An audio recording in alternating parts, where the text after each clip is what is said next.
Okay, I mean, you know that we live in a broken world. And it's going to be broken until the time that God makes everything new, like he does in Revelation. So until then, we're going to get stuff come our way. Life's going to deal unpleasantries out to us that are beyond our control. Some of this, sometimes they may be in our control, but a lot of them are out of our control. Things, people, circumstances, events that we've got no control over. So here's the question. When life deals out lemons or unpleasantries or bitter experiences, things that we'd rather avoid, what do we do? And the answer is the title of this talk. You make lemonade out of it. You like that? In the mix of all that comes our way, some expected, some not expected, in all these things, good and bad, I want you to know this. God is sovereign. There is nothing that takes him by surprise. And he, concerning us, accounts for everything that happens to us, good, bad, expected, unexpected, our own fault, not our own fault. And he uses them in the mix of everything to turn it out for good for us.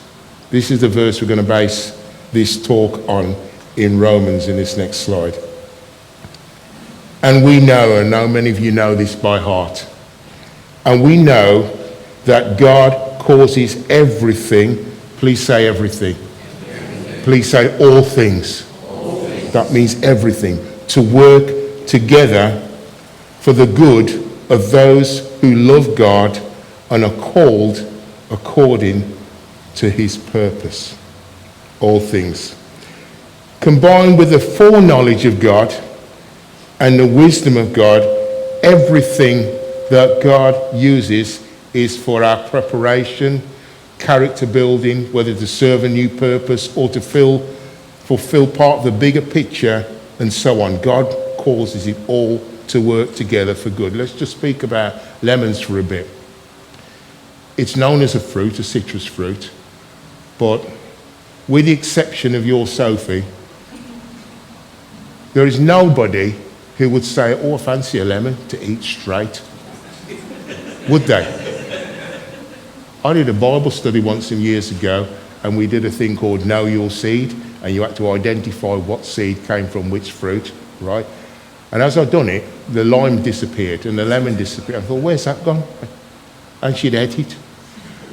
Most normal people, if you'd offer them a lemon, they wouldn't eat it. They'd eat an orange, they'd eat a mango, an apple, all these pomegranates, all these. You wouldn't eat a lemon like you'd eat an orange, would you? You can manage it in small portions like a little slice, or if it's mixed with something else, or if it's with a combination of other foods, or it's broken down, or it's squeezed, or it's zested, it works that way. But you don't eat them straight because they've got such a bitter taste. It's like eating a pack of 9-volt batteries, isn't it? Those of you who know how to test the battery the proper way. And it's also an integral part of the overall flavour of some dishes.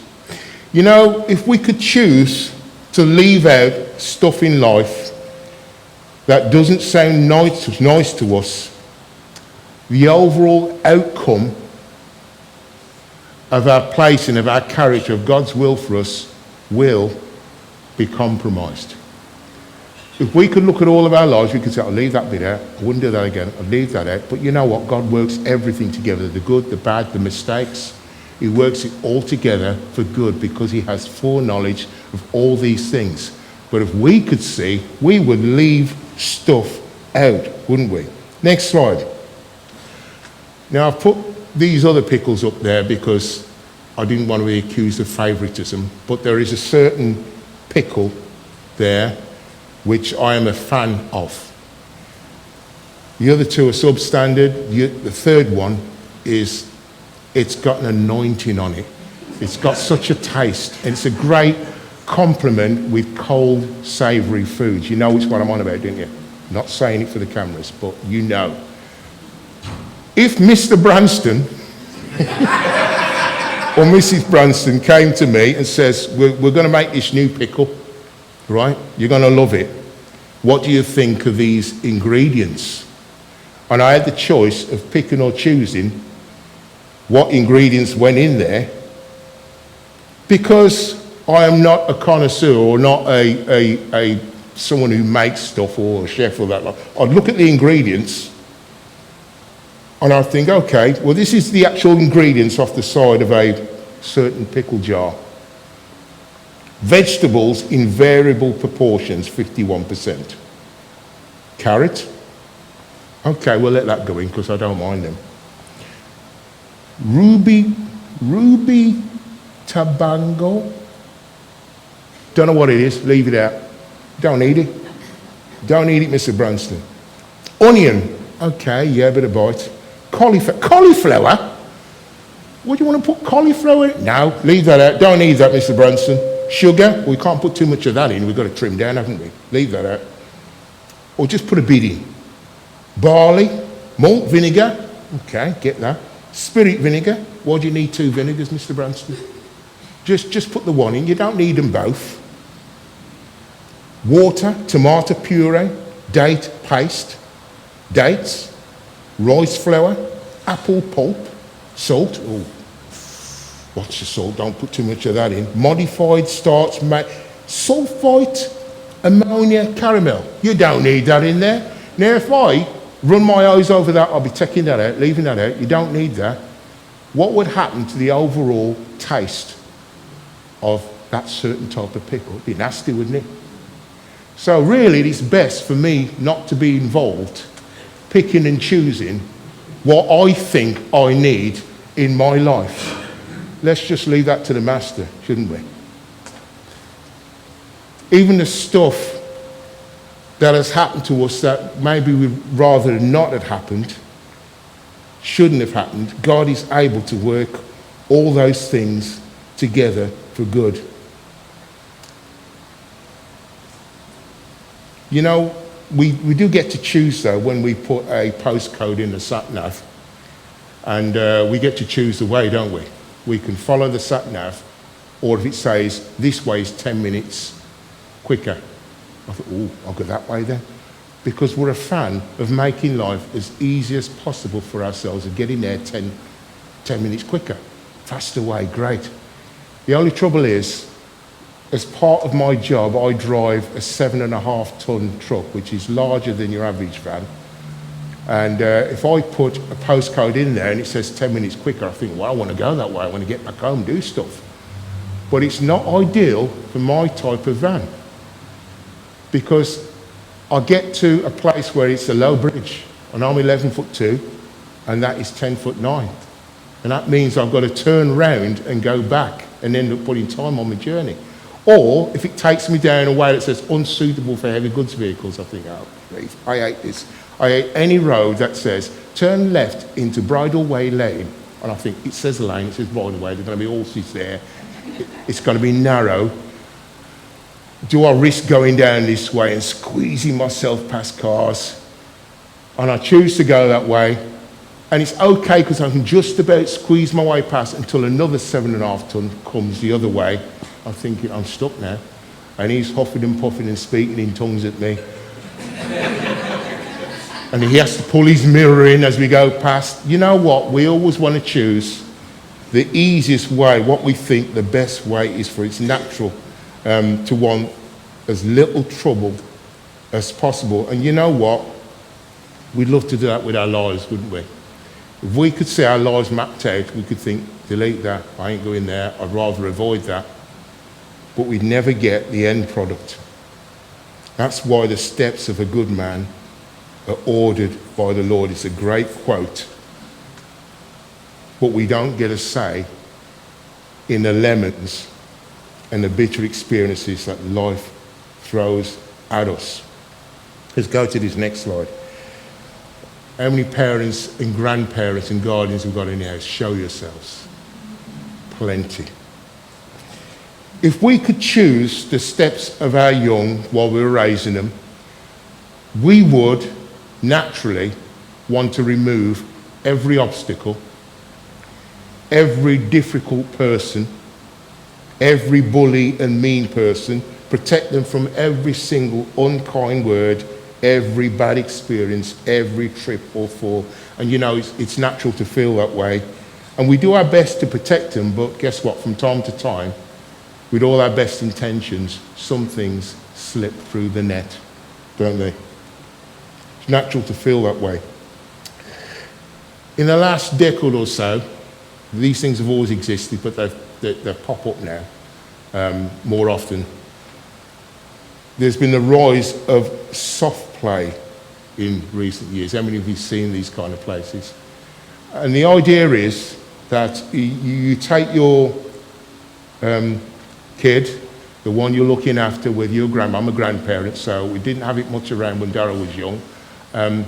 The idea is that you take your kid to a place where they can blow off steam and tire themselves out so that they can fall asleep, and then you can do whatever you want for the next 2 or 3 hours. That's the idea. And the idea is that they learn to interact and communicate with other children in an environment that is safe, where they're unlikely, and that's a key word, to get hurt or injured. What a fantastic idea. Play injury-free. They also get to learn life skills with other kids there. Waiting your turn. Just wait till he finishes with that block, then you can have it. Give way to other kids, interact, learn good manners. Fantastic idea to learn life skills, and that's the plan. So we go around the Merry Hill Centre, and I'm thinking, right, let's go to soft play. And I get my security head on, and I'll do a recce of the area.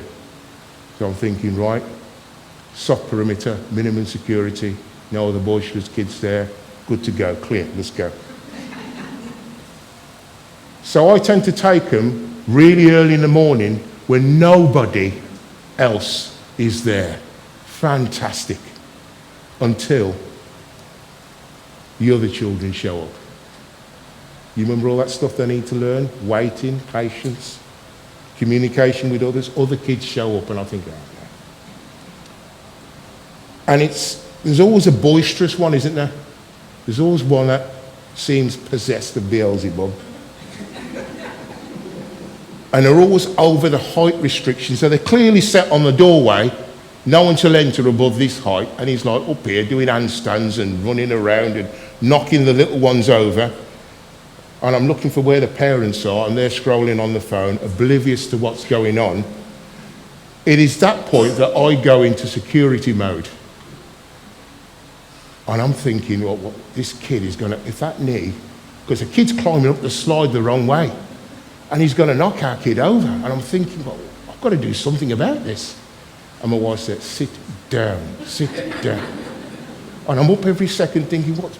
So all I can do, because I've been expressly warned by my wife just to abort that thought that came into your head. Let it go. I'm there as a kid at like 2 o'clock, just like really boisterous. Yes, I've clocked him, just leave him. So all I can do is fix the kid a hard stare from where I'm sitting. And if you could see the subtitles as I'm staring at this kid thinking, I'm about, if your knee goes anywhere near a kid's face, I'm going to enter the soft play area with my shoes on and delete you. We just want everything right for our kids, won't we? You know, there's a lesson here, and a lesson for us grown-ups.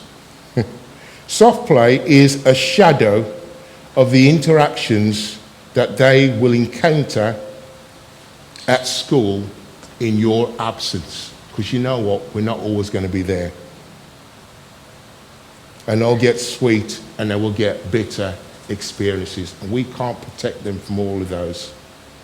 We can't always be there to remove every lemon that slips through the net, but we can be there for them to help them make lemonade out of the bitter experiences.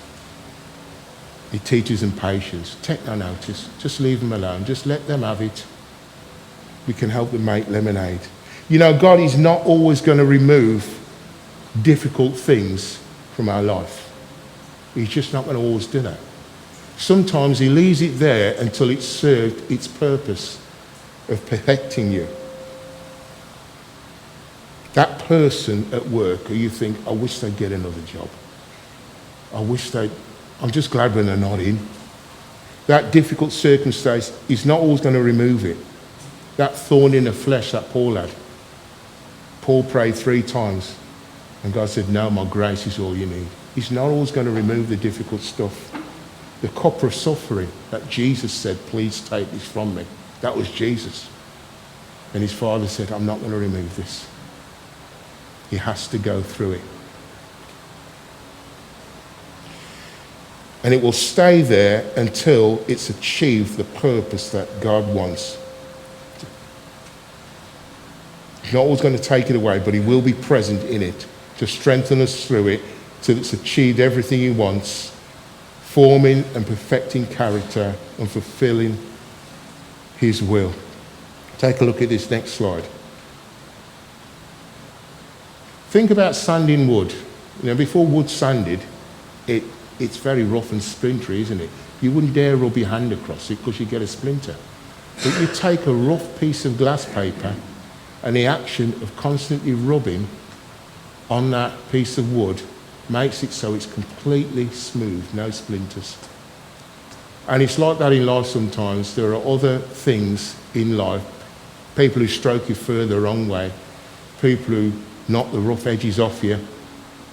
And it's those experiences that cause us to become smooth and honed and polished in the presence of God. They're there for a reason.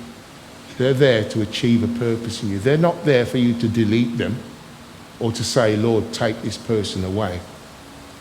Sometimes we've just got to take the lemons and learn to make lemonade out of them and let God achieve the purpose that he wants in your life through it. Just like sandpaper is used and it creates friction and heat, but the end product is a polished piece of wood that is ready for the next stage.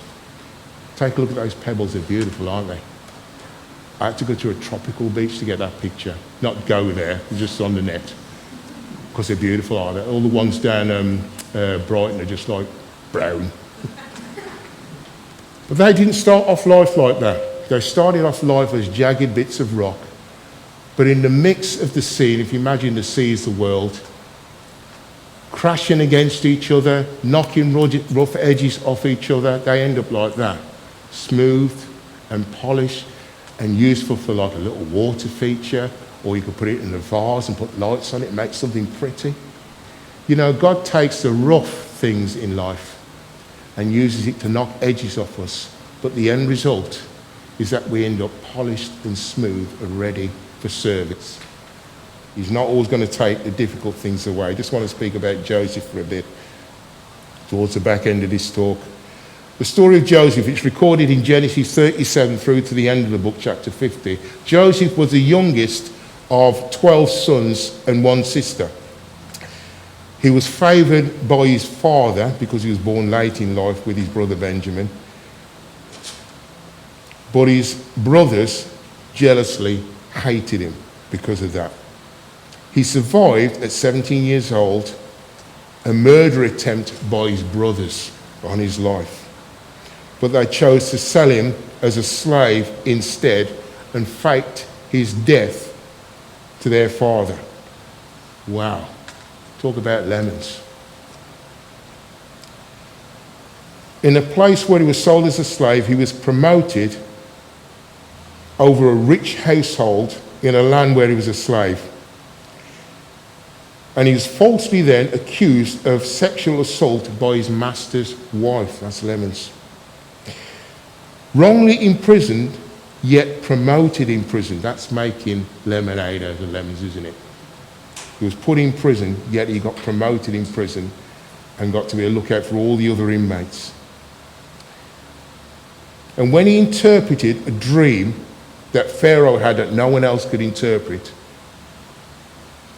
concerning a famine that was to come. He advised him concerning a famine coming, and his wisdom helped him and the nation of Egypt and all the other nations that depended on him to survive during a time of famine. Therefore, was promoted to Prime Minister of Egypt, helping many nations during that famine, including his own brothers, who came to him to buy grain from him and didn't recognize him because he spoke through an interpreter when he addressed them, even though he could understand everything they were saying. And I could hear his brothers speaking of their guilt over the crime they committed against him. They didn't even know he was alive. They didn't know that they were standing right in front of him. But Joseph, when he could see that God, in all the things that had happened in his life over those 13 years, how God had worked them together, this is what he says in the next verse.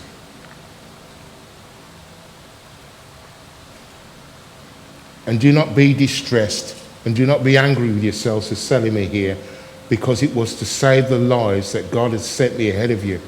For 2 years now, there's been a famine in the land, and for the next 5 years, there will be no plowing or reaping. But God sent me ahead of you to preserve for you a remnant on the earth, and to save the lives by a great deliverance. So then, it was not you who sent me here, but God. He made me father to Pharaoh, lord of his entire household, and ruler over Egypt. All the bad stuff that had happened to Joseph at the hand of his brothers, Joseph recognized that God took all of that stuff, all that hatred, all that jealousy, all that harm, all that cover-up,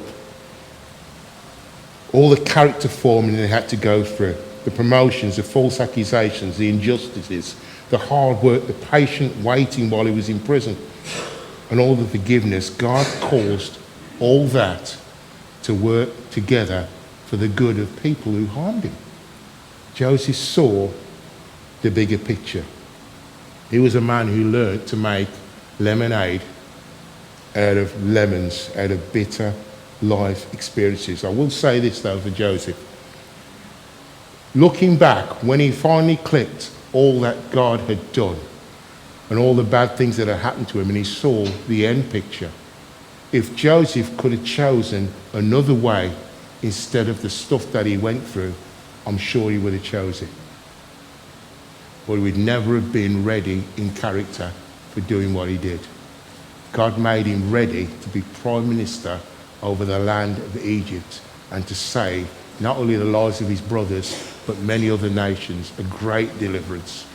He would never have been ready had he had not gone through all those things and learned to rise from every fall that he had, learned to rise from his false accusations, learned to rise from being imprisoned and left imprisoned unjustly, learning to forgive his brothers. It was a massive journey that Joseph was on in his life, but God used them to take the rough edges off him until he was a perfect, polished stone, until he was a finished article. Not like me going through the brands and people saying, don't want that in there, don't need that in there, it's no good having that in there, just have that. We don't know a thing.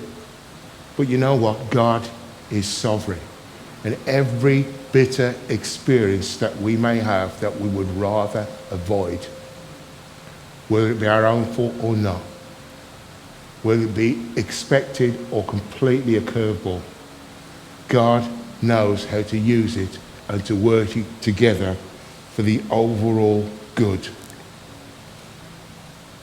The Lord has said that this side of heaven we live in a broken world, and life will deal out unfair things, random curveballs, bitter lemons. There's no getting away from it. We can't predict it, and it will continue until he makes everything new. But until then, on this last slide, I just want to say this. Whether something is planned or unexpected, God is sovereign. Whether there is a righteous person in government or an unrighteous person in government, God is sovereign. Whether they like us in your world or hate us, God is sovereign. Whether you have justice or suffer injustice, even in the mix, God is sovereign. Whether we live in settled times or events are about to turn for the worse, in the whole mix of it, God is still sovereign. That's something we can't mess up. He's sovereign no matter what happens. You know, there are people who have had loss or injustices. I was watching on the One Show recently, I don't know if you saw it, the life of John and Lisa Mousy, who lost their child over Lockerbie at just 19 years old. And that is a curveball that you just wouldn't expect. A lemon, bitter life experience. And there's nothing you can do about it. But what they chose to do is to make lemonade out of it. They chose to set up a memorial for her and a house that cared for orphans out of it and saved many lives through it. There are many people who have had loss and they have started charities, had illnesses, had bad experiences, and they've got laws changed, redirected a time into doing stuff and helping folk. When life deals out lemons and there's nothing we can do about it until God makes everything new, all we can do is with God make lemonade out of it. Yeah. Let's pray. Lord, thank you that one day you're going to make all things new. But until then, we live in a broken world. Until then, we will have a thorn in our flesh. Until then, there will come a time when we have a cup of suffering. But I pray, Lord, that you would be with us and present with us, to walk with us, even though we walk through the valley of the shadow of death. We can lift our head high and say we will fear no evil. Because in all these things, Lord, you are sovereign and we trust you in it. Amen.